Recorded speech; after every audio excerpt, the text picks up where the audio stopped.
I wanted to draw your attention specifically to this section of the property line right here. The previous owners installed this drainage system last year. You won't believe how fast everything fell apart. And it all started with a ditch nobody cared about, until it was gone. I've lived in this neighborhood for almost 12 years now. 12 quiet, predictable years. The kind of place where mornings are slow, neighbors wave from across the street, and nothing ever really happens. No drama, no chaos, no surprises. Just routine. Every house looks neat. Lawns trimmed.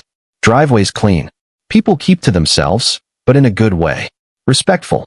Peaceful. And honestly, that's exactly why I stayed. Right beside my property, running along the edge of my land, there was a drainage ditch. Now, I won't pretend it was beautiful. It wasn't some landscape feature with flowers and stones arranged perfectly. It was simple, practical. A shallow channel carved into the ground, lined with rocks, patches of grass growing unevenly along the sides. Sometimes dry, sometimes filled with slow-moving water after rain. But it had a job, and it did that job perfectly. Every time it rained, especially during those heavy storms that roll in without warning, that ditch carried water away from the houses. Not just mine, all of them. It kept the ground from flooding. It kept water from pooling near foundations. It kept everything safe. It had been there long before I ever bought the house. And from what I was told, even longer before that. It was part of the land. Not decoration. Not optional. Necessary. For years, nobody ever complained about it. People understood what it was for. Or at the very least, they didn't question it. Until she moved in. Her name was Melissa. That's what the HOA email said anyway. Formal. Polished. Always written like she was in charge of something important. But around the neighborhood, people didn't call her Melissa for long. She quickly became known as that HOA lady. You know the type. Always watching. Always noticing. The kind of person who doesn't just live in a neighborhood.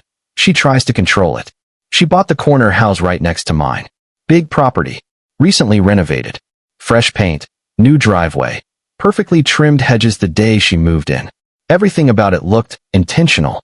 And within the first week, it became obvious. She wasn't here to blend in. She was here to change things. At first, it was small stuff. Little notes left on doors about trash bins being visible too long after pickup day. Emails about lawn height not meeting community standards. Reminders about parking rules, decorations, even mailbox appearances. Most of us just ignored it. We'd been living here for years without issues. A few emails weren't going to change that. But Melissa didn't stop. If anything, she escalated. And then one day, she noticed the ditch. I remember the moment clearly.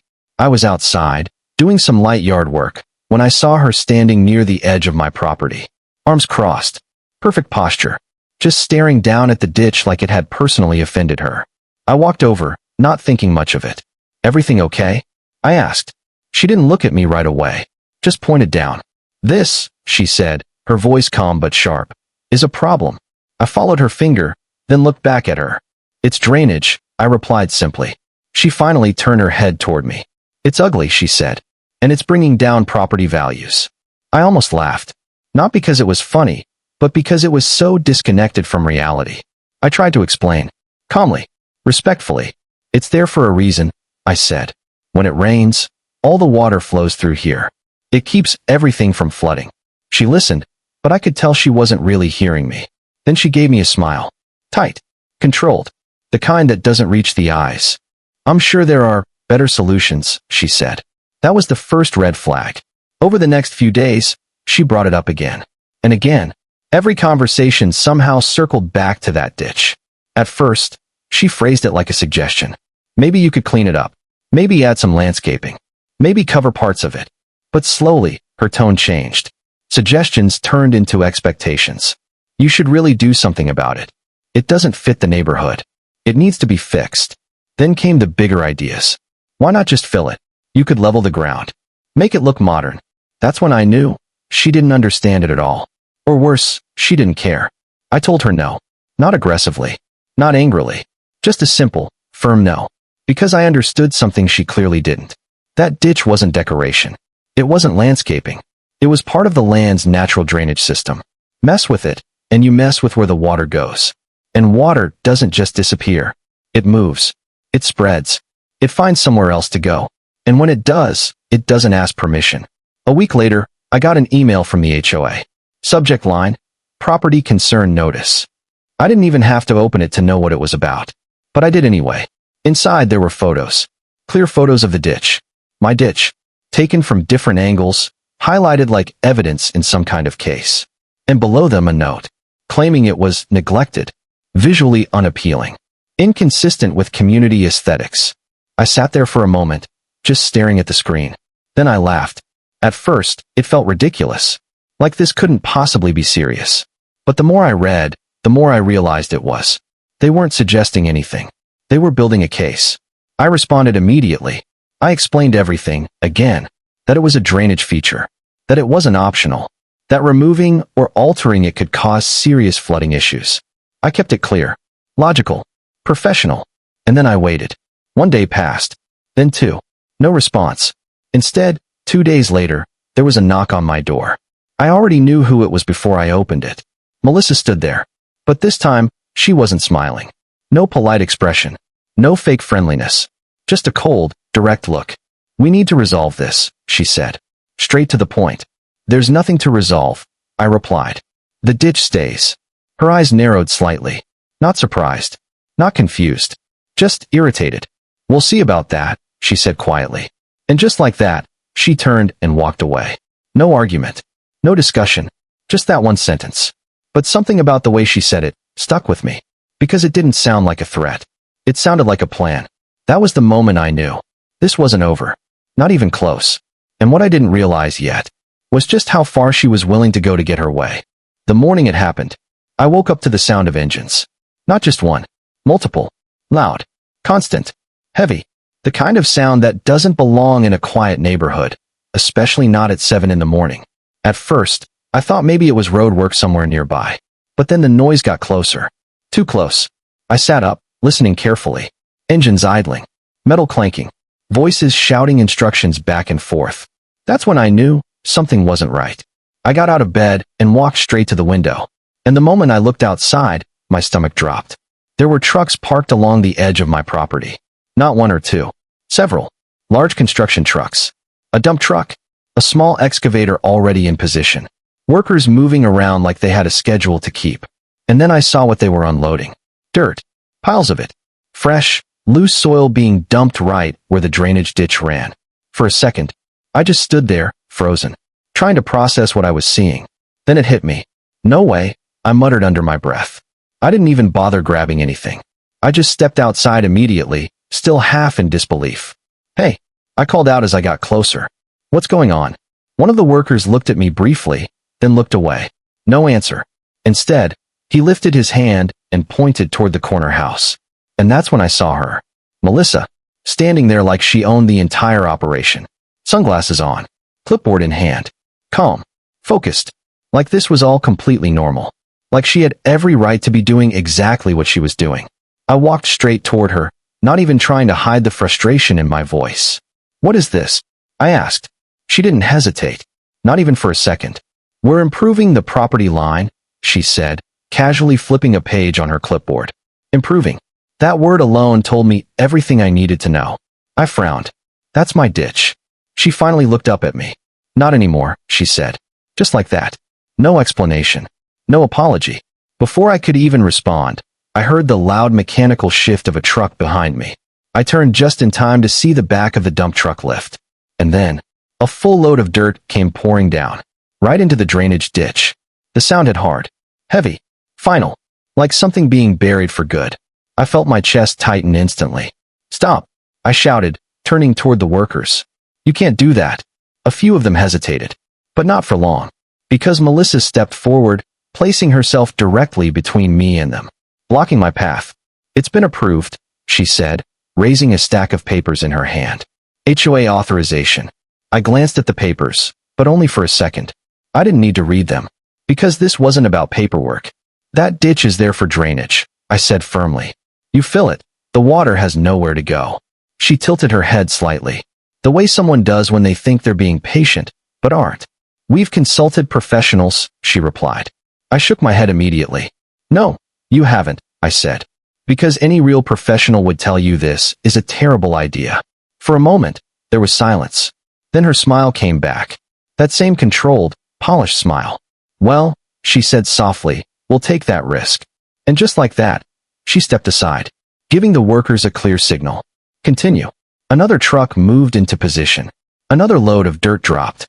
And just like that, it continued. I stood there, watching it happen, completely powerless. Years of natural drainage gone, buried under layers of soil. Load after load. The ditch slowly disappeared. First, it lost its shape, then its depth, then everything. By midday, it was gone, completely flattened, leveled, like it had never existed in the first place. I walked over to where it used to be, stood there in silence, trying to wrap my head around what had just happened. Then I noticed something else. Wooden stakes, bright orange markings, spray paint lines across the ground. I frowned. "You're building something here?" I asked. Melissa stepped beside me, looking proud. "Of course," she said. "A guest house." Of course she was. I let out a slow breath, shaking my head. "You're building on top of a drainage path," I said. "It's fine," she replied quickly. "Everything has been planned." Planned. That word again, like saying it made it true. I turned toward her, trying one last time to make her understand. "Listen carefully," I said, keeping my voice calm but serious. "When it rains, and it will, this entire area is going to flood." She didn't react, didn't hesitate, didn't even consider it. "Then we'll deal with it," she said. Just like that. Simple. Dismissive. Like flooding was a minor inconvenience. I stared at her for a moment.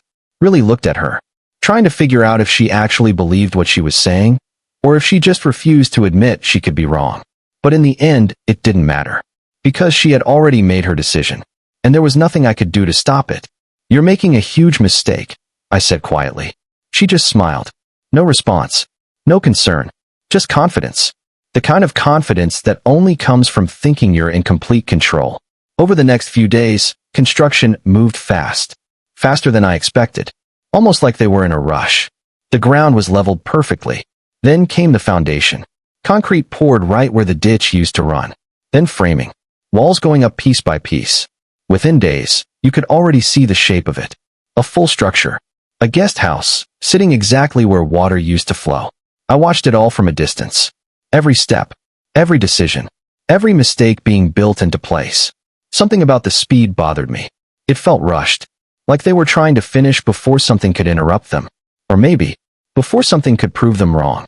But I didn't say anything else. There was nothing left to say, because at that point, it wasn't about opinions anymore. It was about consequences. And consequences don't wait forever. I started checking the weather more often. Morning, evening, late at night. And then one day, I saw it. The forecast. 3 straight days of heavy rain. Not light showers. Not scattered storms. Heavy, consistent, relentless rain. My heart sank the moment I read it. I slowly looked out the window, toward that brand new structure.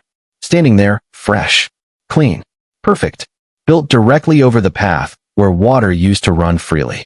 And in that moment, I knew this wasn't going to end well. Not even close. The rain started quietly. So quietly that if you weren't paying attention, you'd miss the warning completely. A light drizzle at first. Soft drops tapping against the windows. Calm. Almost peaceful. The kind of rain people usually enjoy.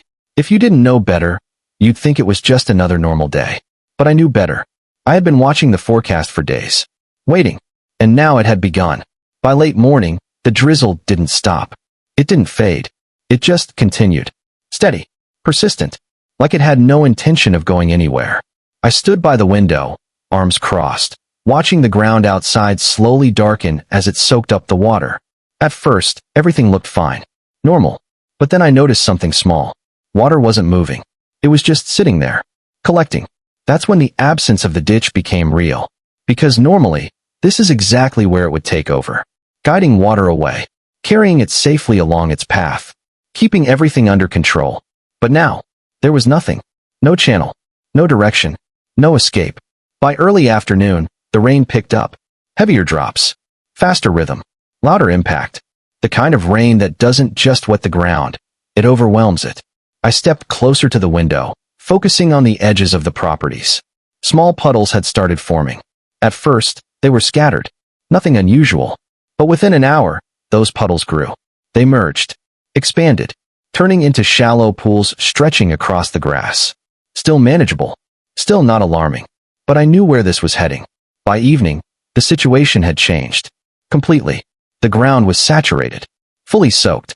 Water had nowhere left to go. And that's when the real problem began. It started rising. Slowly at first. Almost unnoticeable unless you were really looking. But then faster. Inch by inch. Spreading outward. Reaching places it never used to reach. I grabbed my jacket and stepped outside. The rain hit hard the moment I opened the door. Cold. Heavy. Constant. Within seconds, I could feel it soaking into the fabric. But I didn't care. My focus was on one thing. The guest house. I walked toward the edge of my property, boots sinking slightly into the softened ground with every step. That alone told me everything. The soil wasn't holding. It was giving in. And then I saw it. Something wasn't right. At first, I couldn't place it. Everything looked the same, but also slightly off. Then it clicked. The ground beneath the structure. It didn't look solid anymore. It looked unstable. Soft. Almost like it was shifting under the weight. I narrowed my eyes, focusing harder. And that's when I noticed it. A slight tilt. Barely visible. So small that most people wouldn't even notice it. But it was there. And once you saw it, you couldn't unsee it. I felt a chill run down my spine. Not from the rain. From realization. This is it, I muttered quietly. Within the next hour, everything escalated. Fast. The water kept rising. Now clearly visible. Like the ground itself had decided it was done holding on. It's lifting, I whispered in disbelief. And in that moment, everything spiraled. Panic broke out almost instantly. Doors opened. Voices shouted. And then Melissa ran outside. No sunglasses this time. No clipboard. No control. Just panic. What's happening? She yelled, looking around frantically. Workers rushed toward the structure, trying to assess the damage, but it was already too late. This isn't supposed to happen, she screamed, her voice cutting through the rain. But reality didn't care about what was supposed to happen, because it was happening. Right there. In front of everyone. The foundation had failed. Completely. The ground, soaked beyond capacity and stripped of its natural drainage path, couldn't hold the weight anymore. It had nowhere to release the pressure. Nowhere to move the water. So instead, it gave way. And the house. It started floating. Not dramatically. Not like in movies where things lift into the air. But enough. Enough to break everything. Enough to destroy it. The base cracked. Long fractures spreading across the foundation. The frame twisted slightly under uneven pressure.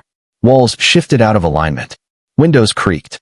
Everything that had been built so quickly started coming apart just as fast.